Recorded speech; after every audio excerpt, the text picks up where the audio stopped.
pues ahora, como siguiente número, tenemos la semblanza del doctor Anselmo Reyes Gallardo. Y pues, ¿quién más para poder hablar de nuestro querido profesor que el doctor Fernando Ruiz Martínez? Doctor Ruiz. Sí, gracias, Frida. Me emociona mucho esto, porque en realidad haber convivido con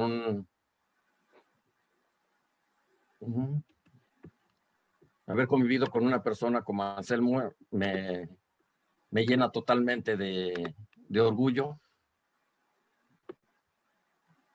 Y antes de empezar esto, quiero saludar a Patti Fuchs. Está aquí como nuestra interventora para que vean que no vamos a decir mentiras de Anselmo. Patti, buenas noches. Sí, ya se ve bien. Anselmo, el flaco, el güero, como le llamábamos cariñosamente, pues es, como se declaró él alguna vez, que era un magdaleno hasta las chanclas, hecho en centro médico, pero acá. Y él llegó a ser hasta director del Hospital de Traumatología. ¿Sí? Esa era la mirada, así como decía Ebert, cada vez que se estaba viendo, cuando veíamos esta mirada, es porque algo no estaba bien, algo iba a pasar, algo grande. Originario del Estado de México, avecindado después allá en Guadalajara, en Jalisco. Entonces tuvo una infancia así, totalmente feliz. Hizo su servicio social, bueno, es de la Facultad de Medicina de la UNAM, e hicieron su servicio social en Tlaxcala en 1978. Aquí lo teníamos, después de que habíamos pasado por el 68, y aquí en su servicio social. Con su mamá y con su esposa, Patti. Hombre de familia completamente. En Holanda. En diciembre del 2005 todavía estaba con nosotros. En octubre con su familia, sus 2 hijos, su mamá. Octubre del 11.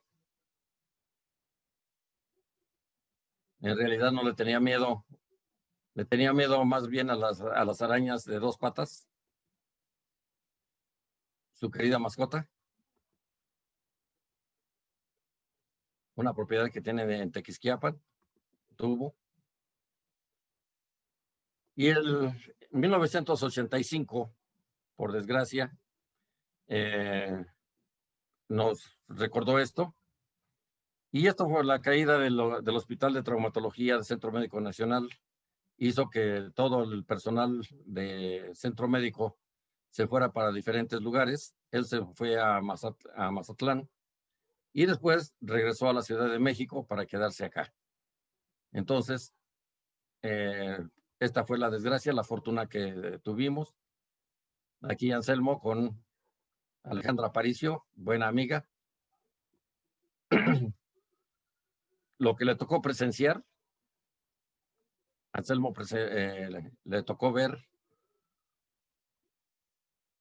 le tocó presenciar la llegada de la primera computadora al hospital.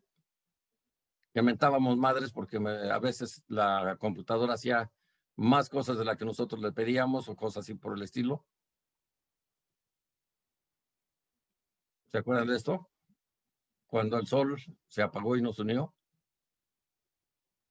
Alguien que niega que estuvo ahí en esa azotea, pero aquí está. Fue este eclipse.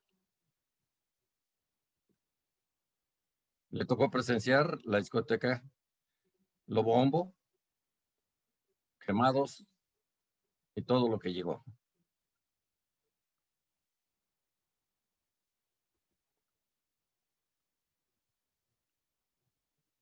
Su jefe de servicio, Rafael Vázquez Caballero, y él como médico de base. Así estuvimos hasta 1998. otro amigo totalmente entrañable.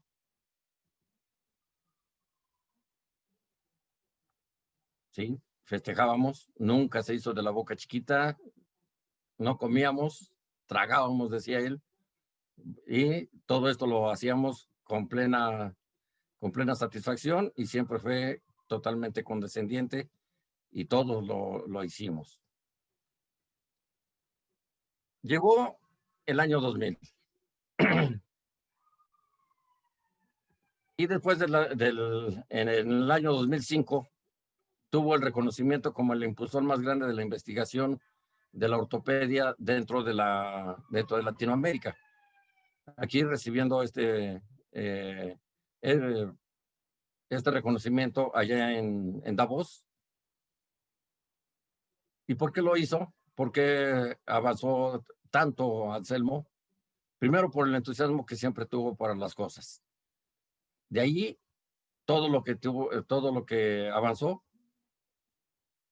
Y otro hospital de nuestra misma jerarquía que no hicieron el trabajo que se les pidió con los fijadores externos, nunca presentaron un resumen, un trabajo, y Anselmo pidió que nos dieran los fijadores tubulares y participamos en este trabajo internacional, multinacional, y eso nos sirvió para que nos tomaran en cuenta para el estudio multicéntrico del clavo UTN, antes de que en sus pruebas mecánicas y clínicas, y fuimos al país que más, bueno, no el país, fuimos el hospital que más clavos UTN se aplicamos para el estudio.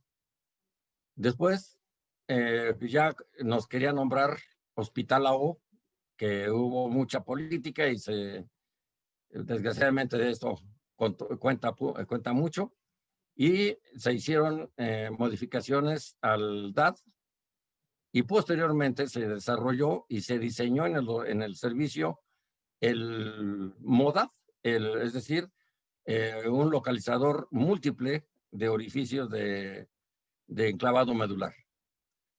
Al final de esto, ya con todo esto, Anselmo debió haber sido el trustee, pero como no le interesaba realmente meterse en política, siempre nos sirvió la situación de hacer y de enseñarnos y de practicar todo esto. Comenzamos entonces con el apoyo del doctor Aviña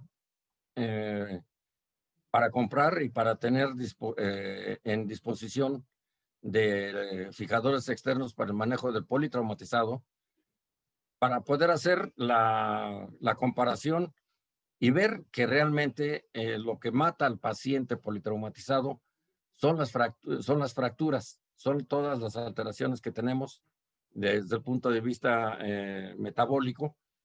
¿Y por qué la importancia de que se tenía que estabilizar lo más pronto posible?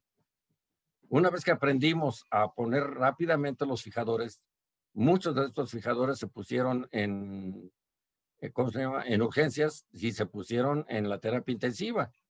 Muchas ocasiones no fue necesario anestesiar completamente al paciente, sino bajo la sedación que tenía y si poníamos tracciones esqueléticas previas, pues aprendimos a poner bien los fijadores y esto.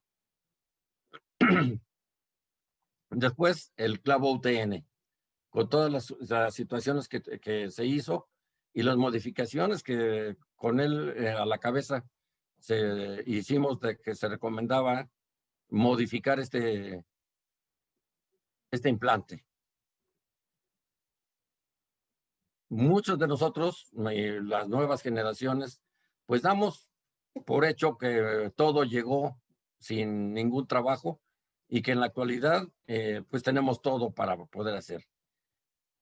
¿Qué nos dejó Anselmo? Número uno, una disciplina férrea, una disciplina que en el servicio podíamos entrar a cirugía a la 1, 2 de la tarde, faltándonos una hora para salir y atender a los pacientes. Dejar hacer, dejar pasar con Anselmo nunca funcionó. Siempre fue trabajarle, hacerlo bien a la primera, ¿sí? Y con esto se mejoró en mucho todo lo que logramos hacer. Comenzamos a trabajar y se hizo entonces ya con el clavo, con el clavo centro, con el UTN, y lo llevamos, con esto fuimos a capacitar a toda la República, a donde se pudo utilizar el DAT, para que vieran que no era necesario tener radiografías, que no fuera necesario tener ningún tipo de orientación radiográfica, pero con el DAT siempre nos resultó bueno. De allí nos dieron se hizo el MODAD para poder localizar los orificios distales de todos los clavos, entonces no importara de cuál Así, tanto se desarrolló esto, que pregúntele a Benji, ¿sí? Ahí tenemos el BenjiFix y el localizador. ¿Qué otra cosa nos enseñó Anselmo? La planificación preoperatoria, ¿sí? Hasta antes de esto, hasta antes de él, y por insistencia y todo lo que tuvimos que aprender, aprendimos a planificar realmente la sociosíntesis, y en la actualidad, pues los muchachos ya nomás, ya en automático decimos, pues sí, tenemos una planificación y se hace una planificación y ya. ¿Saben todo lo que costó esto de trabajo? La casuística que publicamos de 5,200 casos en el hospital fue toda la colección de todos los que teníamos. Un grave problema, las fracturas expuestas mal atendidas. Le ganó hasta una publicación. ¿Sí? Con él se acabaron el pelar los huesos como si fueran postes de teléfono, decía. Entonces, tuvimos que qué es lo que no deberíamos hacer, qué es lo que teníamos que hacer realmente, y no desesperarnos por cerrar una herida. Esto fue lo que aprendimos. Y esto es lo que en la actualidad realmente ya nos dio ya miedo tomar una fractura expuesta y tratarla en forma adecuada, ¿no? Transportación ósea, que se comenzó a hacer en el servicio en 1992 con Anselmo.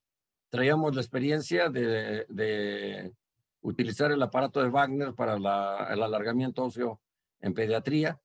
Entonces, para cuando aplicamos esto, realmente no hubo ningún problema. Y una de las cosas, como directivo en un momento dado, él aceptó el que pudiéramos hacer este tipo de transportación y así salvar a los pacientes en todo lo que podíamos hacer. Después seguimos con el Orthofix, con el aparato de transportación. ¿Qué más tuvimos con él? Aprendimos a manejar el clavado intramedular, fresado y no fresado, y hacerlo realmente como se debe hacer. ¿Qué es lo que teníamos? ¿Cuánto se aprendió? ¿Por qué? ¿Cuáles eran las contraindicaciones del fresado? ¿Cuáles fueron las ventajas y las desventajas de hacerlo o de no hacerlo? Realmente aprendimos las lesiones que se le producen al hueso cuando se fresa. Todo esto lo aprendimos con él. Aprendimos a manejar la extremidad severamente lesionada. En la actualidad, pues ya manejar y evaluar una extremidad severamente lesionada y decir, ¿tiene posibilidades de salvamento o no?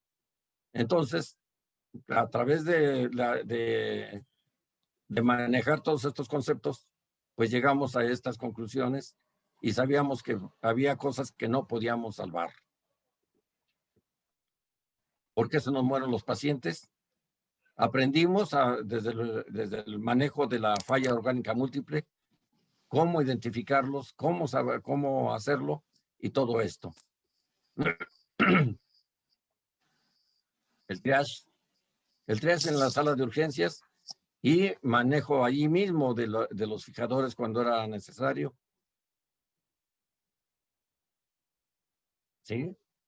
Manejo de politraumatizado con fijadores externos, que después, bueno, algunos de los amigos ya abusaron, ¿no? Aquí tenemos un paciente con fractura, con un hombro flotante, que le pusieron fijadores hasta en la clavícula.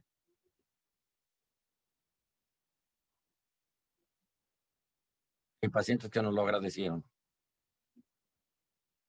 ¿Sí? En la actualidad, muy sencillo decir, pues ponle un back. ¿Sí?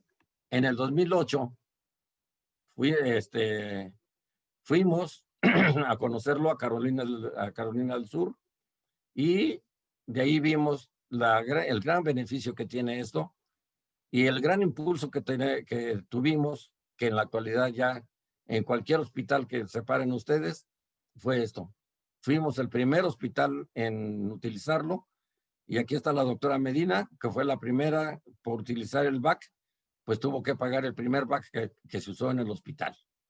¿Sí?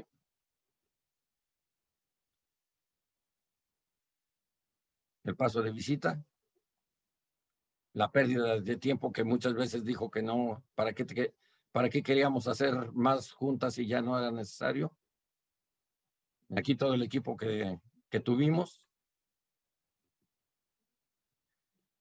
Y vino la desgracia. ¿Y tiene leucemias? Sí. El doctor Anselmo, por la situación de las radiaciones y demás cosas, hizo una leucemia mielocítica aguda y pues la vida nos lo arrancó en el transcurso de menos de un mes. Adiós, querido flaco. ¿Sí? Y si realmente hay un amigo, es él. Anselmo, te recuerdo todavía como si fueras todavía el día de ayer. Muchas gracias.